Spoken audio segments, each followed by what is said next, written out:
Right. Hello and welcome everyone to this exciting webinar under the series of 28 for 28 series of webinars that the UN Resident Coordinator Office in the UAE is organizing. My name is Raidan Al-Saqqaf. I'm the economist and a technical lead for COP28 preparations and the Resident Coordinator Office. And we're very excited to have for you a distinguished presentation and panel to discuss the topic of green jobs and a just transition to sustainability. We will start our webinar today with a lead presentation by Mustafa Kamal, who is the Global Coordinator for ILO's Green Jobs Program, followed with a commentary by Vito Intini, who is the lead economist for Inclusive Growth and Sustainable Finance in UNDP Regional Office, as well as Frédéric Hubert, who is the head of the UNESCO's International Center for Technical and Vocational Education Training, as well as Dr. Vahid Raza Virani, sorry about that, who is the Deputy Director for Global Sustainability Engineering Program at Heriot-Watt University here in Dubai. So, Mustafa, the floor is yours.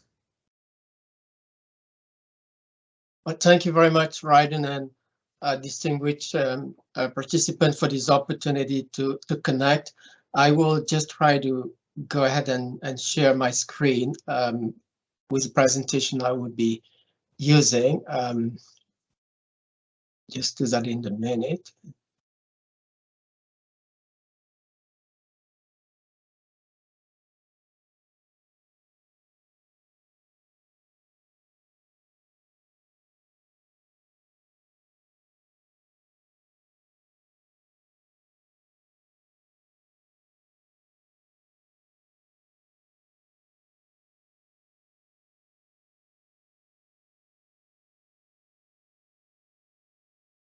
Oh.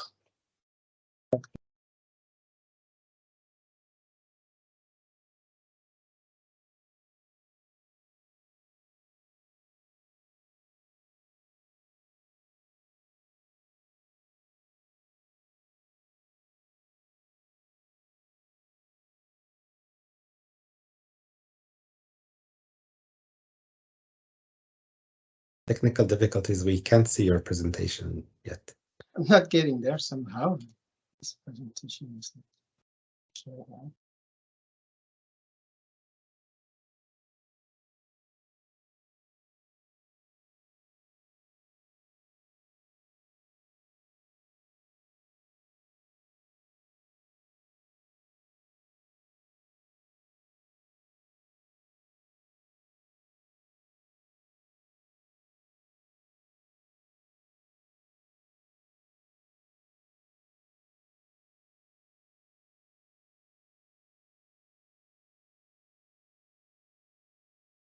Oh, yeah. So probably doesn't finish this one.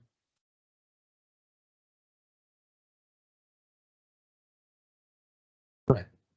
As a backup, maybe I can do that for you. Yeah, maybe we could do that, yeah, from your hand. I'm sorry for that. Somehow it doesn't. Screen doesn't. Okay. So let me know if you see it. No, that's fantastic. So I just go straight to the next slide, Ryan, please.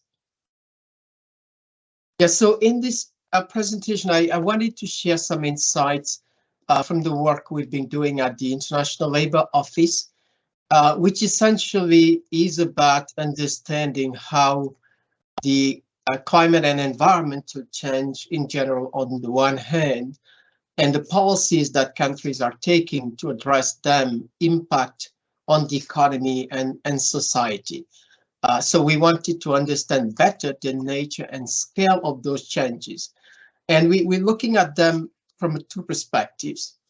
One is first that we all know that climate is a physical phenomenon of change, and that physical impact will also have consequences on the world of work. We see, for example, risks of heat stress that I'll come to talk about more in detail, but there's also the issue of sea level rise, coastal erosion. So all these are physical impacts. But on the other hand, the response measures, the policies that countries take, which is going to be the focus of my presentation here, will have intended consequences. And I think that's for most of it what member states and countries want to see is climate action that leads to economic growth, job creation, and income growth. But there might be unintended consequences, which could be disruptions in economic sectors, across income groups and across countries. So that is where we want to look at how to make that transition just so that the opportunities for economic growth, inclusion, and development in general are maximized, whereas the risks for the economy and society are minimized. The next slide, please. So 2 points very quickly on the physical impact, and I'm bringing this because it's particularly important for the region that we are in. We have used data from the Intergovernmental Panel on Climate Change, where they measured the impact of global warming in terms of heat stress and how it could translate into loss of dollar value for the world economy. But on our study, we looked at the impacts on labor productivity. So meaning how much working time could be lost around the world because of the mere fact of the warming of temperatures, and that certain hours of the day will be very difficult to work. And this is the case in, as you see in this graph, not to be in Southern Asia, in Western Africa, but also in countries in the Middle East. So globally, we have this average of 2.2% working time. And I wanted to mention that here we are working on a very optimistic scenario of a 1.5 degree. Now, this 2.2 may be very abstract. However, if one turns it into full-time employment equivalency, we're talking of some 80 million jobs. So this is therefore an important element, not only on loss of productivity, but there is also an issue of occupational safety and health. Now I move to the next one on the response measures. So this graph presents the findings of a study we did using the objectives and the goals of the Paris Agreement. And what we find in this study is that with action in the energy sector, and here we were looking at a shift from fossil fuels towards renewable energy sources. Second, improvements in energy efficiency, notably in the construction sector. And finally, a shift in the model shift in transport, with the development of electric vehicles. Now, what we see here is, globally speaking, a potential for 24 million jobs in these three areas, but with a very different geographical distribution. So you see that Asia Pacific is mostly going to gain in this transition, same with the Americas and Europe. However, some loss of employment are anticipated in the Middle East and Africa in particular, where economies will need to keep depending for some time to come on fossil fuels, whereas the rest of the world is moving out of the fossil economy. So therefore, the message here is that there is a potential for a net gain in jobs for the global economy altogether, but with a very different geographical distribution. I move to the second, the next slide, which is now recapping the kinds of changes that we see in labor markets. And they are four types. One is that new jobs will be created, as I've just mentioned in this study looking at implementation of the Paris Agreement. But some jobs might be eliminated without substitution. Some jobs will be substituted by others, and a typical case here is in the energy transition, where over time we expect to see more employment created in the clean energy sectors, substituting jobs in the fossil fuel industry. And we'll come to discuss now the question of transferability of skills and what do we know about the possibilities for workers in the fossil fuel industry actually enter occupations in other sectors of the economy. But very importantly, most jobs will be redefined. I think the qualifier that we have in this graph, some jobs, is not the right one. It should be most jobs will be redefined in the way work is performed, because we will have to be increasingly more efficient in the use of energy and material across economic sectors and industries. I move to the next slide, which is now with this context of the impacts of the physical changes and the consequences of policy responses, what could be done on a policy side to make this transition just and fair for all? We think it's important for countries to start by putting an effort on understanding what I referred to earlier as the nature and scale of these changes. Now, what I've put forward is the result of global assessments, but we have been working on regional studies and country studies, and we find that you need to get to that level of detail in specific national context to understand what the implications are for the economy, the potential for growth and job creation. So therefore, national studies assessments are a critical and important starting point. Then we think it's important to have strategies for economic transformation. And so this is work that we are doing with many other partners in the UN system, UNDP and others, for example, looking at the nationally determined contribution on climate change and bringing their elements of a just transition and decent work, and then vice versa, how in comprehensive employment policies and economic policies in general, these risks and opportunities can be captured through very integrated policies. There is a need to support specifically enterprises, because all what we talk about at the end comes to transforming the way enterprises work, innovate, invest. So therefore, specific policies at the enterprise level would be critical for that job creation. And then finally, there is this important need to manage the risks of social disruption. So I'll come to specific labor market policies, including social protection, but broader economic policies for income redistribution. Now, all of these have gender and implications, as well as different types of consequences for people of different age categories. So this is important to bear in mind. So in the next slide, I'm referring to the two elements I just mentioned earlier, which is about enterprises.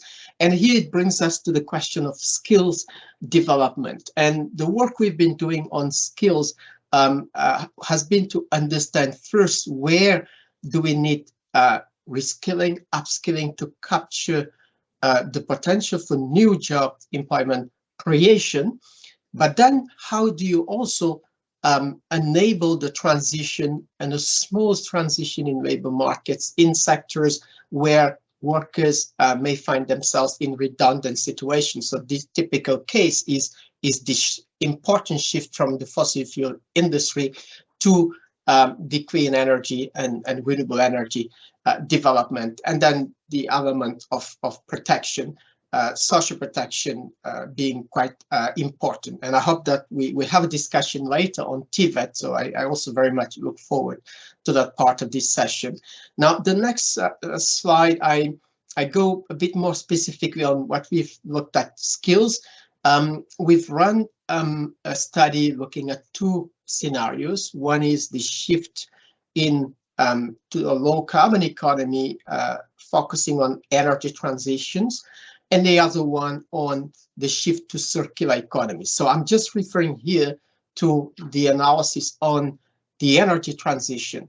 So we find this potential for 24 million jobs possible with the Paris Agreement, 25 million, the round number, but then significant reskilling and upskilling would be required. So 20 million jobs would need that new training to be able to enter occupations that would be growing as countries gradually transition and shift their energy systems. So many of those will be able to be absorbed by the potential for new employment creation. There might be a loss of some, but globally speaking, we have an opportunity for transition skills in the energy transition. Now, the next slide is bringing a point on social protection, which is that there are many specific measures that we see countries take around the world across different economic sectors, so that the process of decarbonization does not increase the social inequalities that we see. And here we're looking at not only expanding social protection more generally in terms of the coverage of social protection. You know, we live still in a world where 70% of people have no or they have inadequate social security. So by expanding the coverage, it is going to be possible to have more resilient economies and societies in the first place.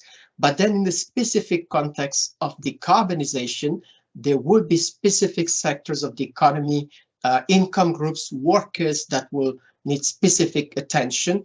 And here there are a number of policies that countries are taking across economic sectors to address the consequences of climate action through specific social protection measures. But I'm happy to come and discuss further what we see around the world and specific measures, income support, unemployment guarantees, and other means of action.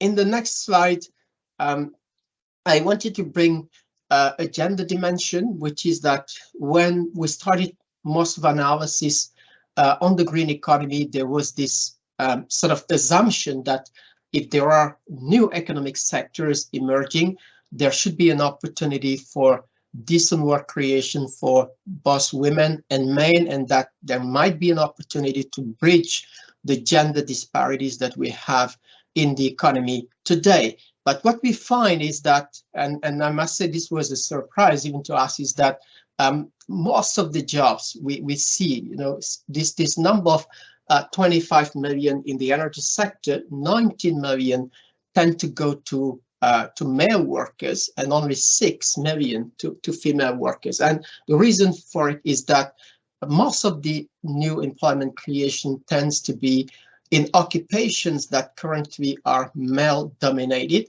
and therefore in the green economy that shift is simply being perpetuated. And so the policy message here is that the gender disparity is not going to be bridged by default, but there will need to be specific policies and measures to empower female participation in the energy transition. And there's a very positive signal. You know, what we see in the IRENA ILO report on jobs is that, you know, the female participation in renewable energy is growing over time. We are about over 30% comparing to about 20% for the energy sector as a whole, but still specific measures would be needed. And this is an area where we also wanted to engage with the COP presidency, and we're working with UNFCCC specifically on just transition and gender dimensions at the upcoming COP. And this is a result of the COP decision, COP27 decision on gender.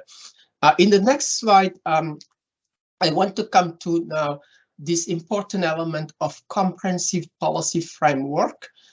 What you see here is the various elements of a set of guidelines for a just transition towards environmentally sustainable economies and societies for all.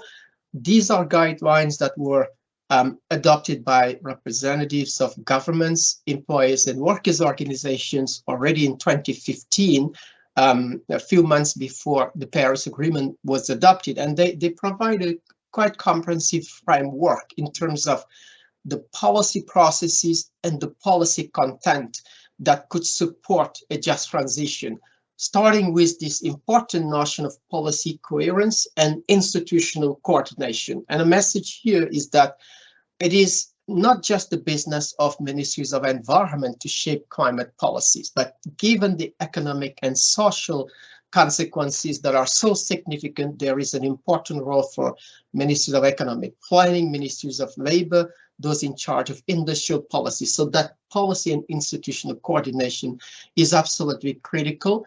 The second is about social dialogue, inclusion, and participation. We see that where countries have been able to engage with governments, working with their business sector, the trade unions, to get a common sense of direction, there has been stronger consensus for social transformation. So therefore, I mean, this notion of inclusion and a process that is inclusive is very important. Now, in terms of specific policy areas, there are many of them, from macroeconomic to industrial policies, enterprise policies, social protection. So in the guidelines, there is a lot of more elaboration on all of this. And so I won't go in all of the details, but the point is that there are a number of policies that are critical and they need to come together, and they won't be able to work in isolation. So there is this important framework, and you see that last year in our common agenda, the UN Secretary General has invited all UN member states to embrace these guidelines and the framework as a basis for their work to advance a just transition. Now I go to the next one very quickly now to give a sense of how, in collaborating with our sister agencies, UNDP and others, we have been working with member states to actually turn these policy frameworks and tools into action through their NDCs and net zero target. So we've been working with a number of countries in the last 2 years to help them embed just transition opportunities for sustainable growth and job creation in NDCs, and this has been done in a number of countries from Argentina, Colombia, Nigeria, Ghana, Zimbabwe, and others. So we look forward to working with more countries, including the UAE, to do this. And this is going to be, in our view, critical, considering now that there is going to be a new work program on just transition, which will land in the COP presidency next year. So there's a lot of learning that we can have from this experience of engagement in the NDC process to bring the just transition and these new dimensions. So I will end perhaps in the last with the next slide, which is to say that there are many programs going on. The one I'm referring to here is the Climate Action for Jobs. This is an initiative of the UN Secretary General that he announced in 2019, same as the Climate Promise that UNDP is tasked to spearhead. So with the climate action, we are working with a number of partners within and outside of the UN system to unite the ambition on climate change with the decent work agenda.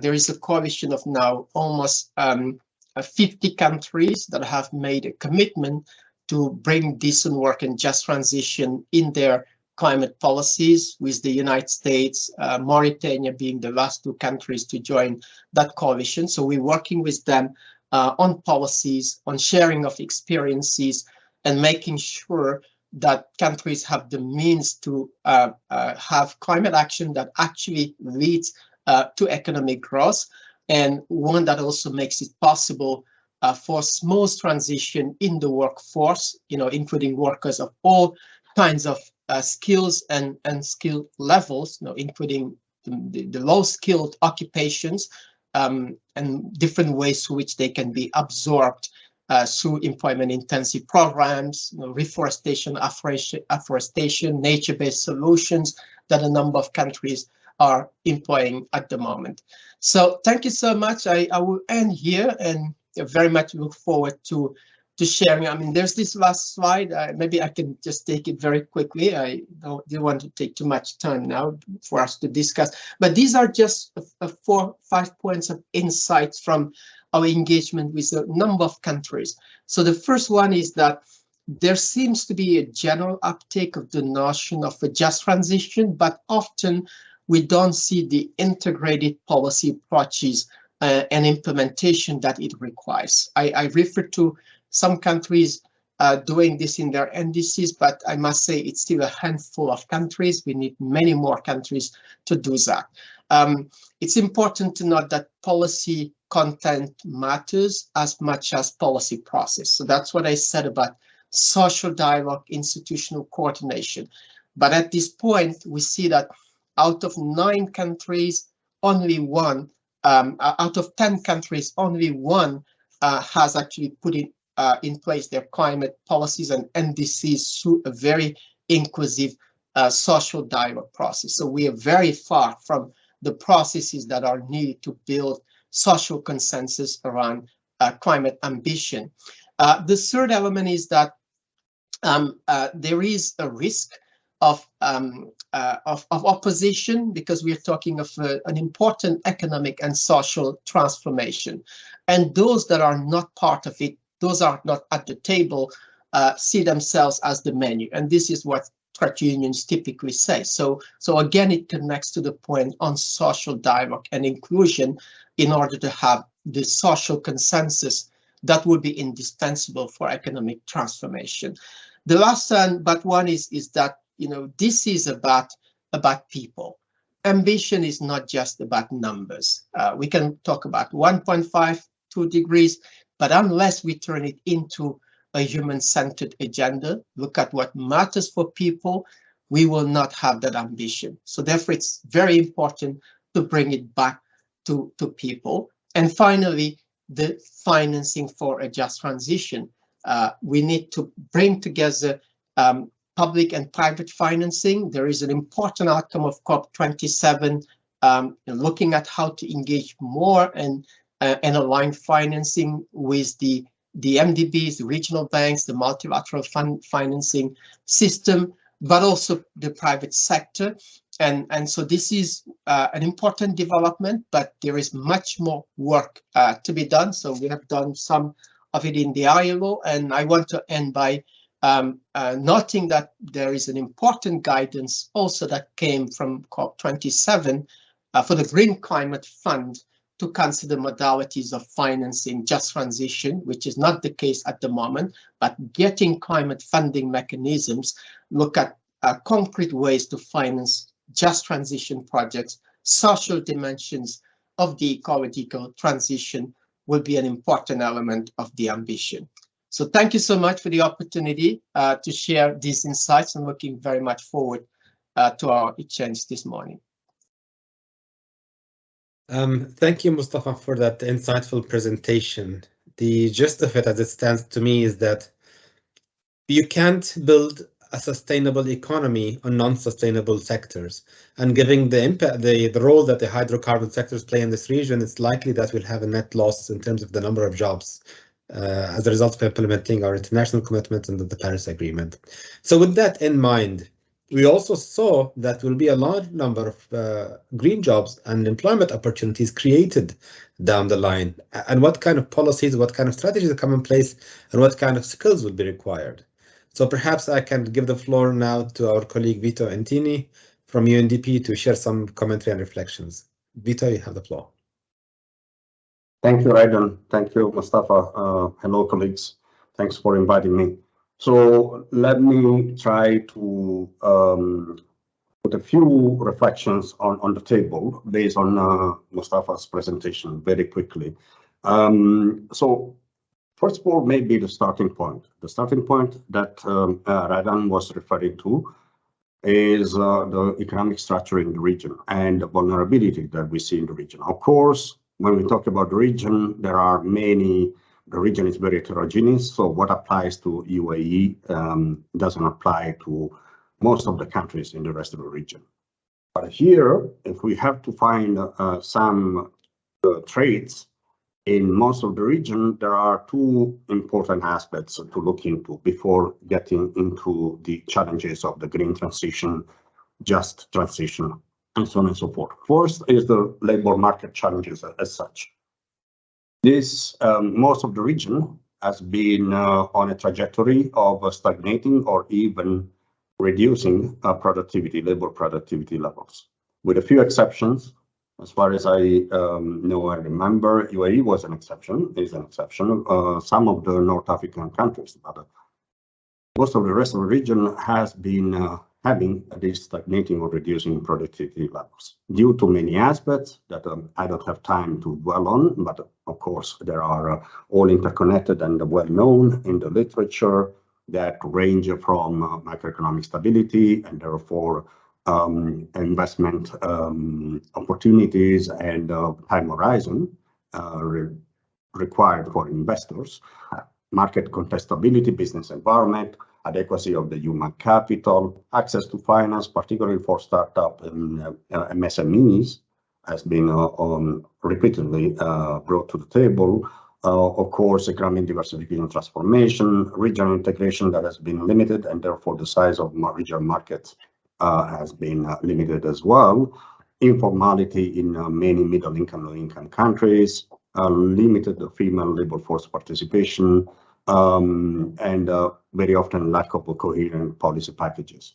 This first part, in terms of labor productivity and the key drivers, is connected also to raising inequalities. We have limited data related to that, but based on what we have seen, this is one of the regions with the highest level of inequalities when you look at income, but of course also when you look at the gender aspects, different dimensions, and also inequality of opportunity, which measure a bit more the intergenerational component of inequality that can be transmitted from one generation to another. Just to give some numbers based on the limited data, the estimate of the World Inequality Lab, we're talking about at the top 1% of the income distribution having more or less even double the income of the bottom 50% of the income distribution on average across the region. That gives you the measure, even though it might be an estimate that is based on limited data, but can give you an estimate of the challenges that are as a starting point when we talk about the green and the transition process. Now, the type of jobs that we have been seeing in traditional jobs have been traditionally distinguished between input-intensive, material, energy-intensive jobs, pollution-intensive jobs, emission-intensive. Now, what Mustafa was saying is that, referring to, without mentioning, is that many of these jobs are neutral, at least in high-income countries.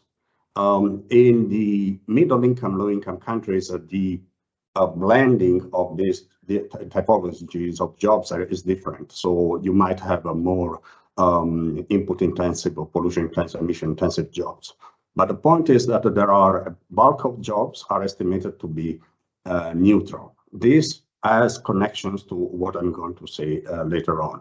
Another aspect is that when we look at green jobs and we look at shocks, we have been in a time of repeated shocks across the globe and also, and particularly across the region. So looking at COVID shocks, for instance, based on the literature that is available, we have been seeing that green jobs have been reduced less compared to traditional jobs in traditional sectors.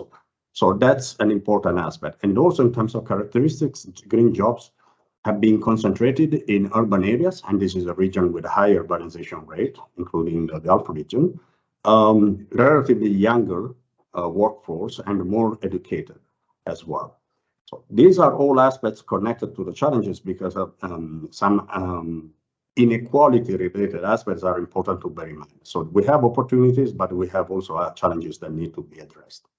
Now, what are the lessons learned so far that we have seen in history? So we can only compare to what we have seen over the last few decades when it comes to transitions, major economic transitions. So what are these major economic transitions? Normally refer to our globalization, offshoring, at least from the OECD countries to non-OECD countries, tertiarization of the economy, and the reduction in coal production since the 80s in the shift of energy mix and intensity of coal production.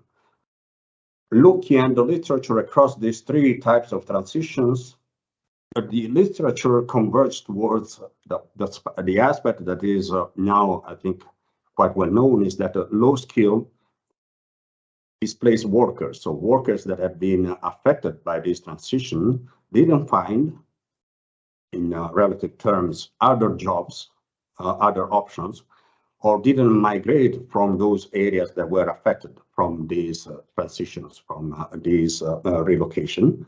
And therefore, where high-skilled workers will migrate, will cause a brain drain, and as a kind of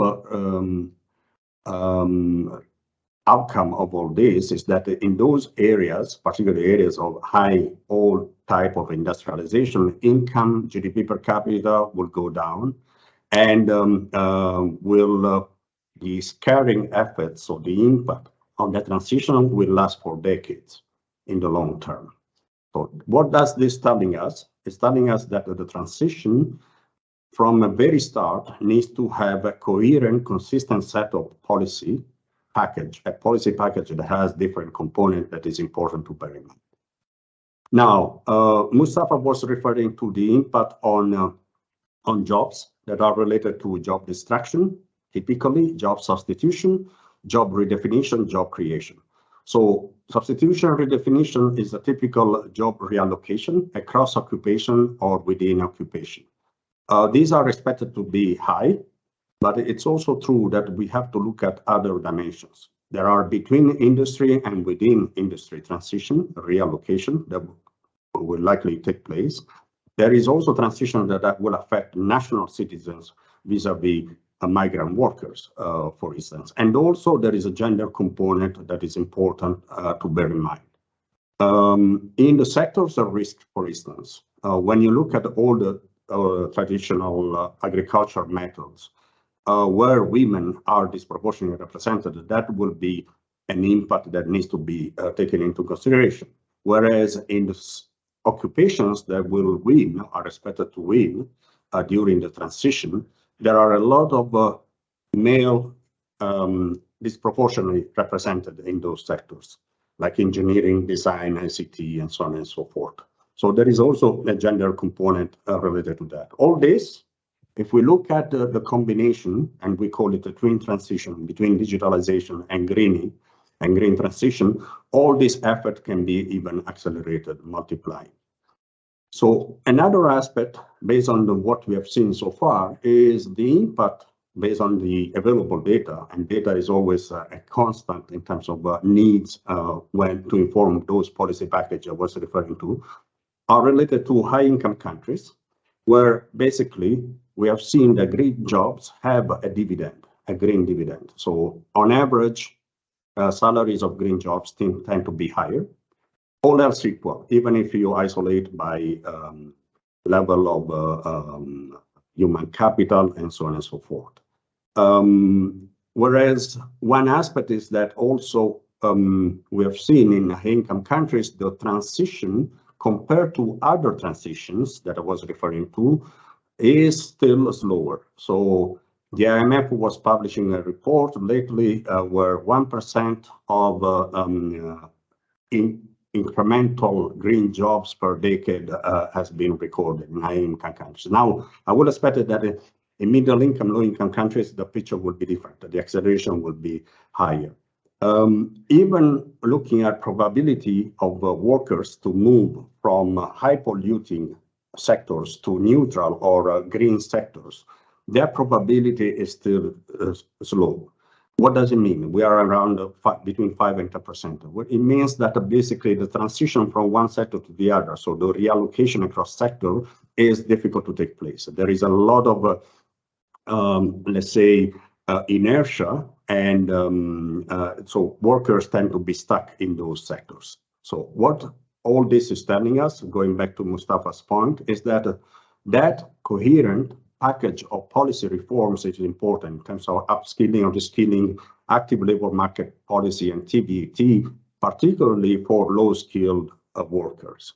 But also social protection in both directions, social assistance and insurance, is critically important. Social insurance allows also the transition to take place if designed properly,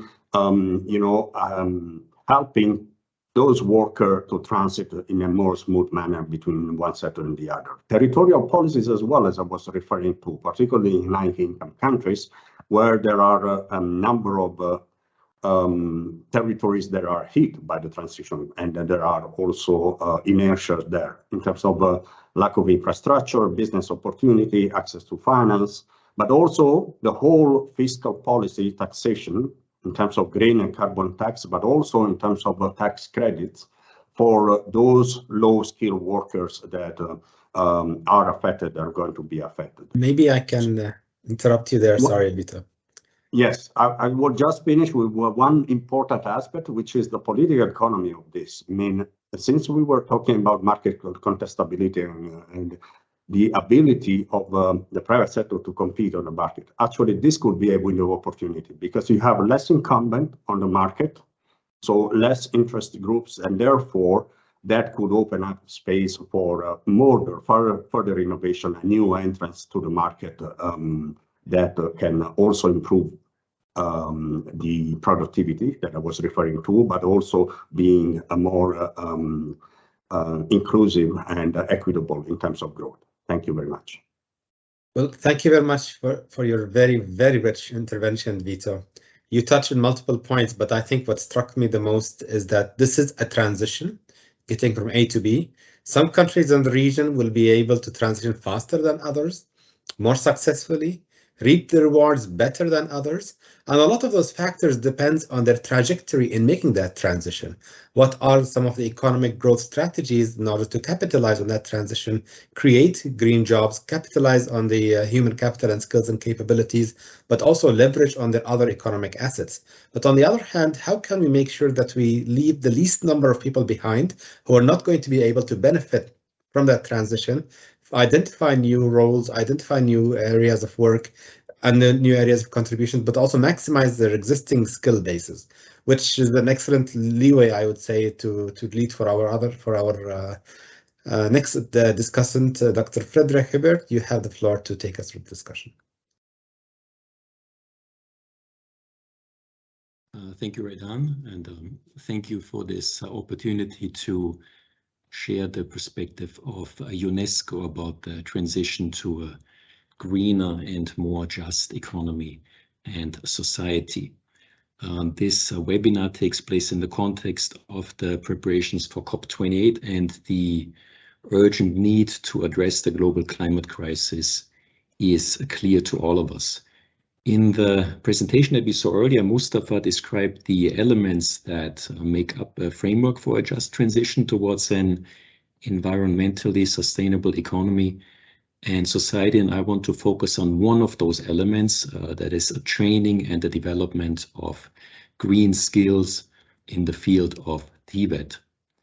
STATEFOP defines green skills as the knowledge, abilities, values, and attitudes needed to live in, develop, and support a sustainable and resource-efficient society. Developing green skills responds directly to the four-dimensional transformation in the labor market that Mustafa highlighted, as he explained, and as Vito also just repeated. In a green transition, some jobs are eliminated, some are substituted, some are redefined, but there are also new jobs being created. Old practices, technologies, and job profiles tend to become obsolete, while new competencies and qualifications become more important. And this problem is of particular relevance for countries like the United Arab Emirates that are so heavily dependent on the export of fossil fuels at a time when most economies are trying to decarbonize. This need for a transformation of education systems and labor markets was one of the key determinants in the development of UNESCO's new strategy for TVET for the period 2022 to 2029, and I'm going to put the link to the new strategy in the chat later. This strategy presents three strategic priorities. They are first to develop skills for individuals to learn, work, and live. Second, develop skills for inclusive and sustainable economies. And third, develop skills for inclusive and peaceful societies. But what do we mean by these three priorities? So first, individuals must have access to lifelong learning opportunities and flexible learning pathways, which permit upskilling, reskilling, and new modes of learning and working. Second, economies must be transformed to become more inclusive and sustainable through well-governed, accountable, and inclusive Tibet systems and institutions. And third, societies must be transformed to become inclusive and peaceful through rights-based education and the promotion of global and participatory citizenship. UNESCO argues that Tibet and green skills can thus become a vector to promote better living conditions for individuals, a catalyst towards sustainable economies, and a driver of social justice. For the next years, UNESCO will therefore focus on supporting Tibet systems and institutions, as well as education planners and other Tibet stakeholders, as they work towards achieving the three priorities that I just mentioned, aimed at individuals, economies, and societies. However, as we also heard from the previous speakers, there are considerable challenges to overcome, and I want to briefly mention just a few of these challenges. So first, there is the fact that the implementation of educational and environmental policies is not always coherent and well coordinated, as Mustafa mentioned in his presentation. Then a recent UNESCO study on climate change education also revealed that there is a lack of environmental themes in national curricula. The needs of employers are often not considered sufficiently in Tibet programs, and this includes jobs that have a high potential to be greened and made more resource efficient and environmentally friendly. Informality is another issue to consider. In many countries, especially in Africa and Asia, a large proportion of the labor force are working in the informal economy, and they are more difficult to reach with training programs aimed at the promotion of green skills.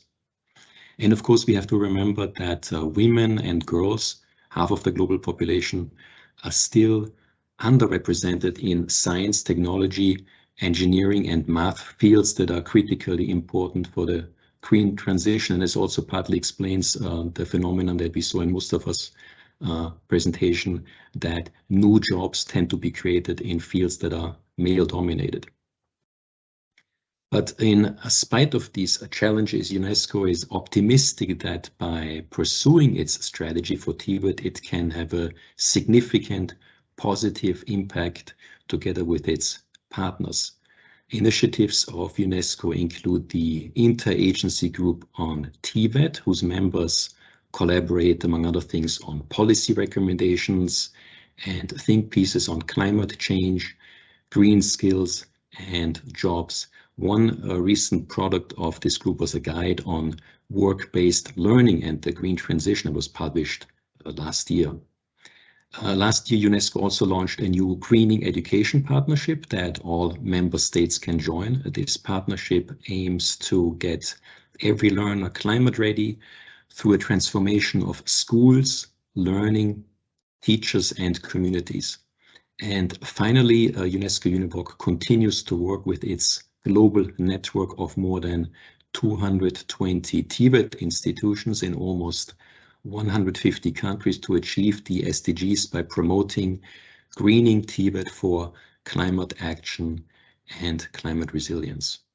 I hope that you can also join some of these initiatives to help us build just, inclusive, and carbon neutral economies. Thank you again for the opportunity to speak to you today, and I look forward to the discussion later.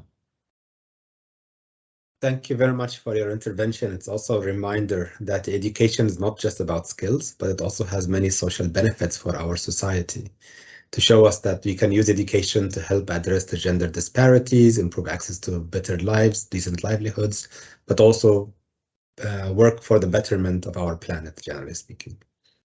I give now the floor to Dr. Vahid. Dr. Vahid, you have the floor. And apologies for mispronouncing your name. Hello, good afternoon, good morning, everyone.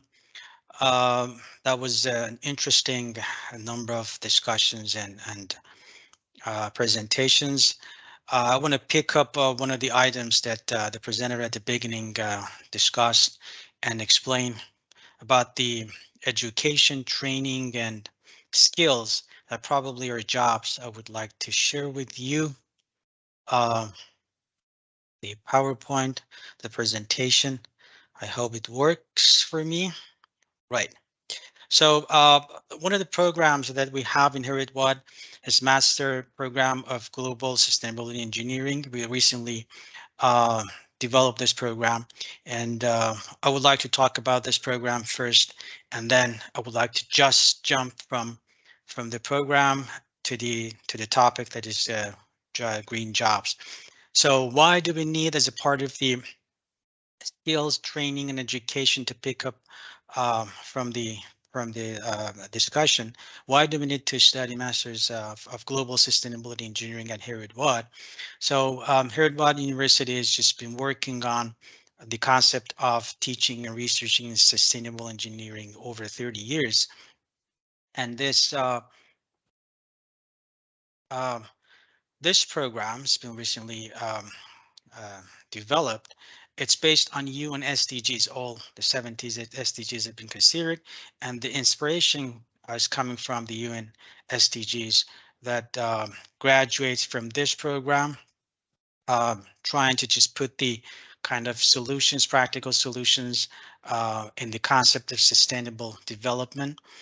I think one of the presenters are making kind of discuss this, that there was a gap about the skills and education, and we found out this gap, and this program has already been developed to kind of respond to this gap. And that's the barriers among the disciplines that we're just having a lack of the bridge and link among the disciplines. People are coming from different background in engineering, and this is a kind of a global sustainable engineering at HeriotWatt. That's a program that can link those backgrounds by passing a number of courses and training. This program has been built based on 7 SDGs. Those are directly taken, and then learning outcomes in this program is built based on the 7 SDGs directly. But I should note that other SDGs also indirectly, probably during the research and classes and courses, are just touched by students and colleagues.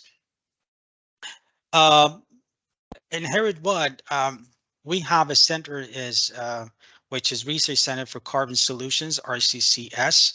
And the purpose of having this center is to collaborate among the interdisciplinary engineering to provide and prepare and propose the technologies or innovative ideas in terms of the carbon solutions. This would take us to the next step, which was the course recently developed in this program, and that's Carbon Solutions. That's a brand new course in this program, and it's been built and formed by this group of specialties working in this research area. And I should mention that at the beginning, probably I should have mentioned this, that this course is a kind of global course. Most of the programs in HeriotWatt is delivered globally among all the campuses.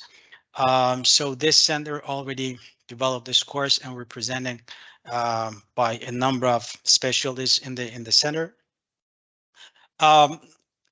This program also would like to equip the students to be able to rapidly and decisively respond to the needed in an engineering solutions aspects. So students are coming with the different backgrounds in engineering, and that would be a kind of good diversity of different background. When they are graduated in this program, they will be able to respond to the needed in terms of the global issues or global challenges, and also by looking at the local community and answering or responding to the global community need. Graduates also, that's because they're coming in different backgrounds, technically they're looking at different processes and trying to just build it or make it or modified unsustainable processes by proposing a number of practical engineering solutions. They try to be kind of showing their skills and training during the program. Jumping to the topic, which is about the careers and the jobs, the green jobs. Our graduates, technically, there are a number of sectors they're seeking for such a skill and people that are graduated in the area. But I can name it as sustainability consultancy, corporate strategist, environmental planner, and EIA kind of specialist, and also in the law and decision-making sectors, they're able to find a job. But we need to just be a little bit careful about the sustainability and green jobs when we're picking on two words. The keywords here is sustainability and green. When you're talking about these two concepts, mostly you refer to those people coming from environmental scientists kind of knowledge. But if you were looking at environmental scientists, you're narrowing down this to a kind of certain number of people who can be involved and be used in this economy. But by having such a program, we're just providing a foundation for a diversity of people with different backgrounds to working in the field of sustainability. The green jobs for sectors, industry, and companies, they're looking at the main important things for them probably is just looking at people with enough skill that they can help them to increase the profit, keeping or increasing this customer satisfaction, and also keeping or creating well-being among the community. These are some important factors for the sectors. The graduates from this program, they're equipped with enough knowledge and skills that can be hired in different green sectors, if we name it, in order to be able to minimize the impact or environmental impact of the processes if currently any sector or industry are dealing with and would like to improve that process. So the graduates in this program, they have enough skills to tackle and target those parts. Just quick about what we're doing and what we're studying in this program. Semester 1, 2, and also the thesis, the dissertation. Those yellow courses, they're mandatory courses. The students should take it. The process engineering and those in semester 1. The blue ones, those are the optionals, and students, they should take one optional course in semester 1 and 2 optional courses in semester 2. I would like to highlight those courses that recently developed in semester 2 is carbon solutions and circular economy, and a little bit more about these two. So again, Heriot University is a global teaching style of the education. So meaning that we have different campuses, and in different campuses, we run it globally. All the materials and courses are delivered globally with the same materials for all the students. Carbon Solutions already been it's led by Edinburgh campus, and this is mainly talking about, or students out of this, they need to have enough skill to understand and manage carbon dioxide emission, learn about how to mitigate this issue, They will learn about a number of assessments like the techno-economic assessment. And this course is taught by a number of specialists though in the area. They're working in the research center, RCCS, and based on the topic that every week presented and delivered, one specialist in the area would take care of that topic in terms of the delivery.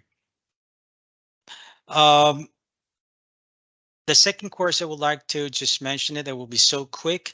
It's the circular economy. It's led in Dubai. The major core part of it is the waste, and just circular economy is how to recycle and reuse the waste. And main part of it, it's municipal solid waste. Students take group research work from industry. That will be a part of the link between industry and education. That's a good opportunity for students to find an industry. Then will be a kind of chance for them to find a job outside. They will be in a group. Representative of industry has come to discuss the situation, and then provided enough materials to students to do the group project. And the last part, apart from the group project in the circular economy course, students are dealing with individual projects that would be picking one of the topics, and they will work individually on one of the topics, and they need to submit their essay. I would just keep it short. Thank you so much, and I just pass it to you. Thank you very much, Dr. Wahid. It's interesting to see how education curricula continues to evolve with the needs of the labor market for today and also for tomorrow. And noting that if you're an engineer and you have not studied many of the circular economy matters and decarbonizations, go back to school, I would say. We do have a few interesting questions from our attendees. And perhaps I can cluster those three questions into three categories.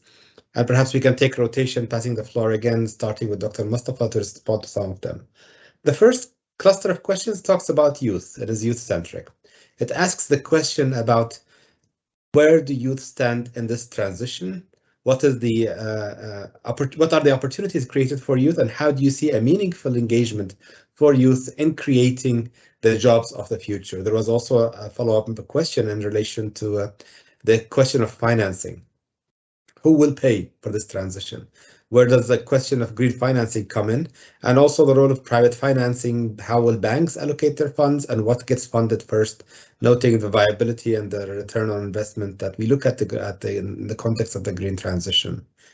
The third cluster of questions talks about the issue of adaptation, the ecosystem restoration. How can we work in the agriculture sector to reduce emissions and facilitate that kind of green jobs transition that is sector by sector, start looking, for instance, at the agriculture sector.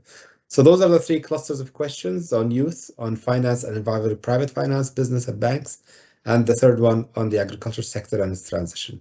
Perhaps we can start with Mustafa, since we started the presentation with you. Well, thank you, Ryan. Yeah, I would just maybe very briefly, I think the point on youth engagement is very important, and I think we all stepping up our effort to work with youth constituencies. So I have just mentioned that we are initiating a new initiative together with UNICEF and UNDP called Green Jobs for Youth Pact. I have provided the link there, but there is a very ambitious goal to create 1 million jobs for young people working with corporations and other partners around the world. So this is very important, and as I put in the chat, we are designing and working to implement that together with youth constituencies.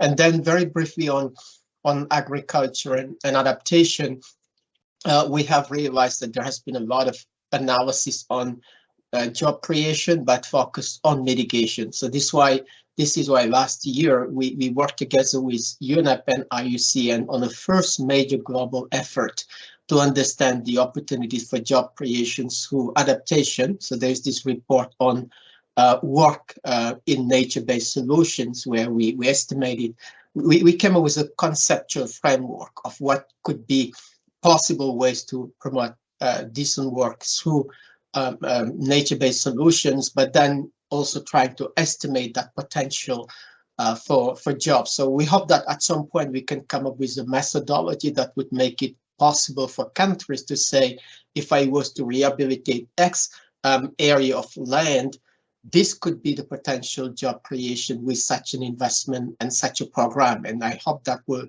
help inform policies on adaptation, land rehabilitation, and restoration.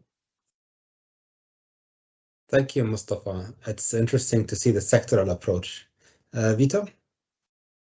Yes, thank you, Raidan. Thank you, colleagues.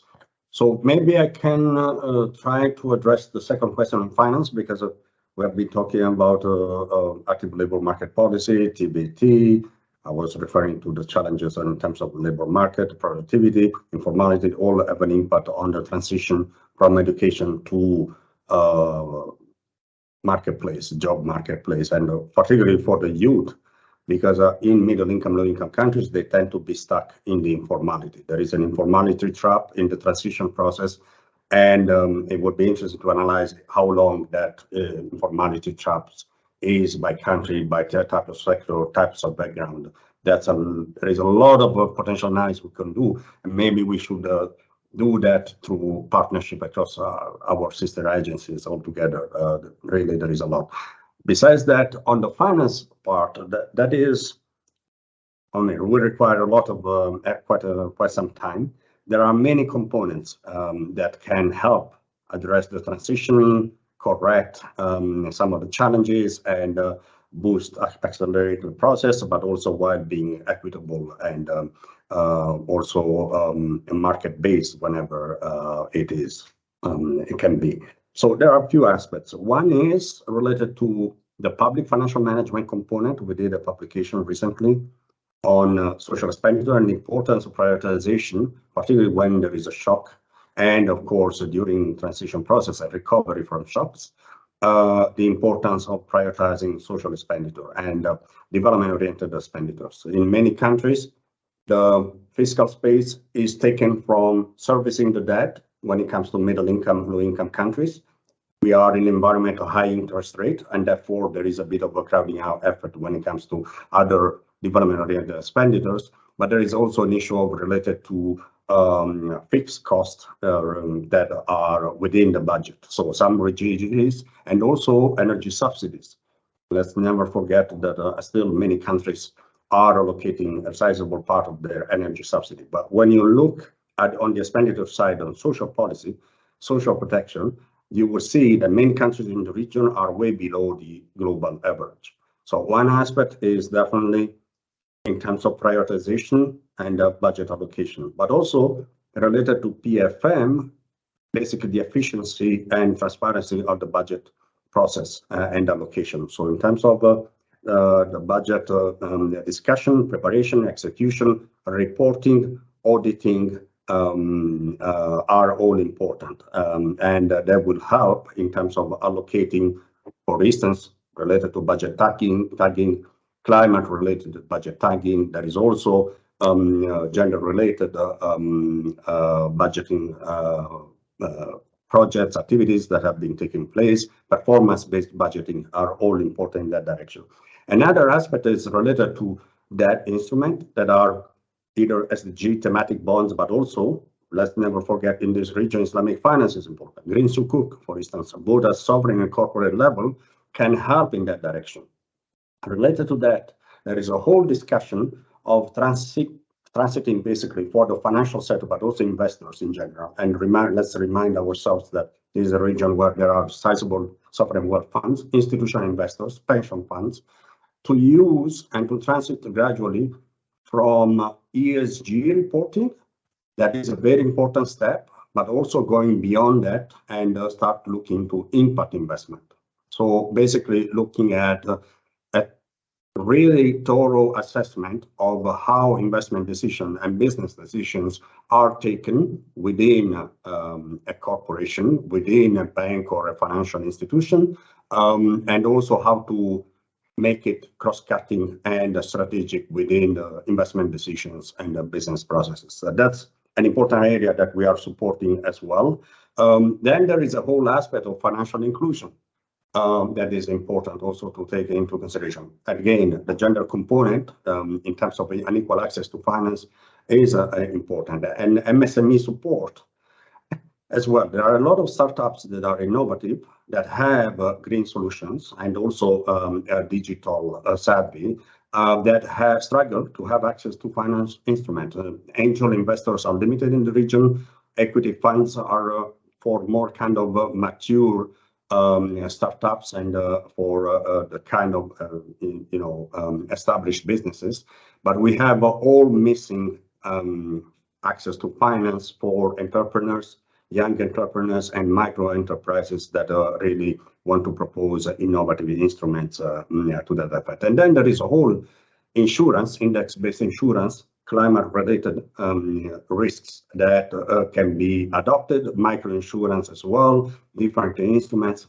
They all can help move in that direction towards a more sustainable and equitable transition. Over.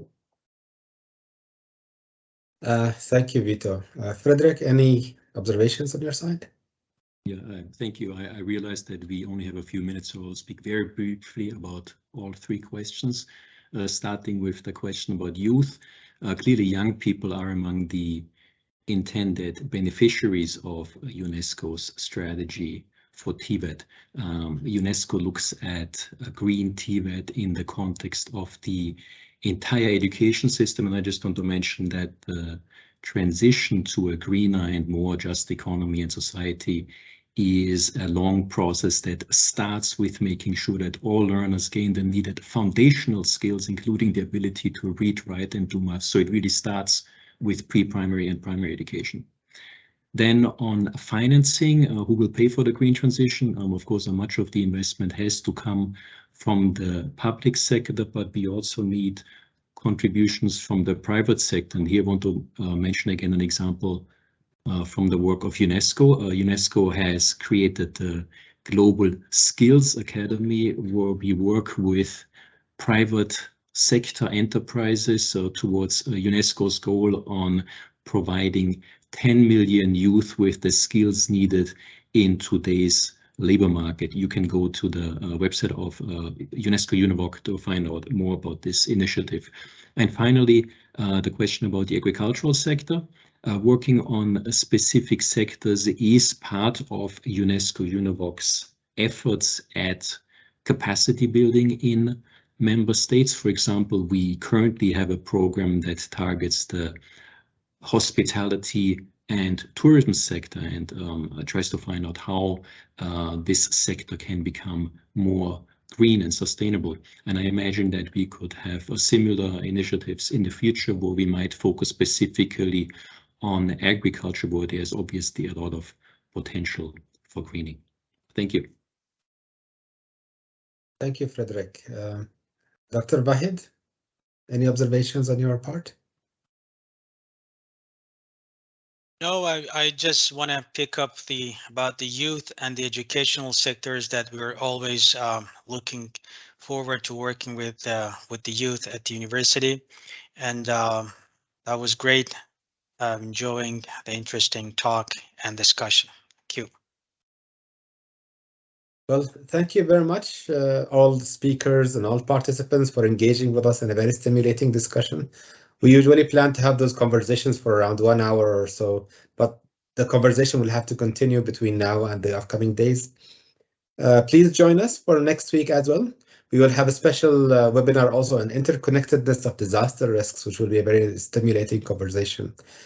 It will be also next Wednesday, same time, same place. Thank you all. Thank you all to our speakers and to all our guests, and see you next week. Thank you. Thank you. Thank you. Bye.